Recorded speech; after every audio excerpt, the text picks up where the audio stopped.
So friends, this is my chart जहाँ पर मैं आपको बताऊंगा कि लेवी कहाँ पर होता है। मतलब आप गुड्स एंड सर्विस टैक्स को 3 तरीके से पार्ट करते हैं। हम लोग एक लेवी बताएंगे और एक रेट ऑफ टैक्स बताया जाएगा और एक ये बताया जाएगा कि पर्सनल लायबल टू पे कब होगा।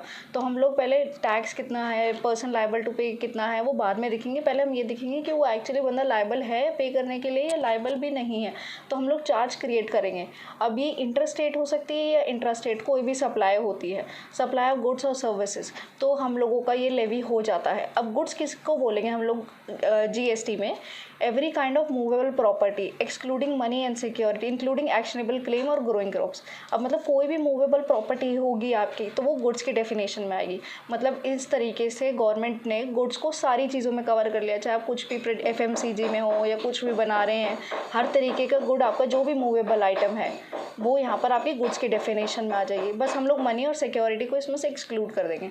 अब हम आएंगे सर्विसेज पे। तो एनीथिंग अदर देन गुड, जो गुड नहीं है वो यहाँ पर सर्विसेज में, मतलब इस तरीके से आप देखोगे कि आपकी सारी चीज़ें इसमें गुड्स एंड सर्विस टैक्स ने कवर कर ली है। तो आपको अलग से कोई भी चीज़ ऐसी नहीं बची जहाँ पर उनको टैक्स लगाना चाहिए जो नहीं लगाए।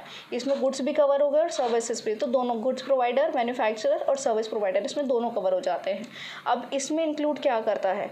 सिर्फ आपने यहाँ पर मनी और सिक्योरिटी तो एक्सक्लूड कर दी कि जी मनी ट्रांजैक्शन होगा, उसमें आपने एक्स्ट्रा सप्लाई क्या करी, उसमें क्या वैल्यू एडिंग हुई? कुछ भी नहीं हुई। सिक्योरिटीज़ मतलब बॉन्ड्स, डिबेंचर्स वगैरह, आपने एक मनी दिया और उसकी जगह सिक्योरिटीज़ ले ली, तो उसमें आपने कोई भी ऐसा वैल्यू एडिंग एक्टिविटी नहीं करी जिसके ऊपर आपको गुड्स एंड सर्विस टैक्स लगे। पर अगर इसके अंदर हम लोग बोले कि यूज़ ऑफ मनी, कोई मनी एक्सचेंजर है, ठीक है, इधर कन्वर्जन ऑफ मनी, कोई मनी एक्सचेंजर है, आपने 100 रुपये दिए उसको, वो आपको 100 रुपये की करेंसी देता है बट उसके लिए वो कमीशन लेता है, तो वो उसकी एक वैल्यू एडिंग एक्टिविटी है, वो उसने आपको सर्विस प्रोवाइड करी, इसलिए वो एक सर्विस मानी जाएगी।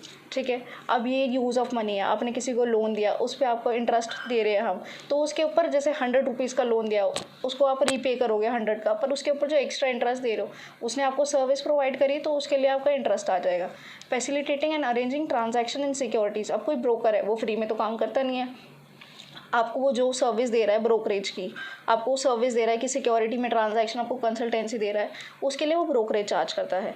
तो उसमें एक एक्स्ट्रा वैल्यू एडिंग एक्टिविटी ये है कि वो आपको कंसल्टेंसी दे रहा है, आपका प्रोसीजर सब कुछ करके दे रहा है, तो उसके लिए जो ब्रोकरेज चार्ज हो रही है वो उसकी सर्विस प्रोवाइड करी जा रही है, तो वो इसमें गुड्स एंड सर्विसेज में इंक्लूड होगी। सिर्फ मनी और सिक्योरिटी जो मतलब वैल्यू टू वैल्यू है कि हाँ 100 रुपीज़ लिए 100 रुपीज़ वहाँ पे कन्वर्जन हो गए, वो हट जाएगा। बाकी सब आपका गुड्स एंड सर्विस में आएगा।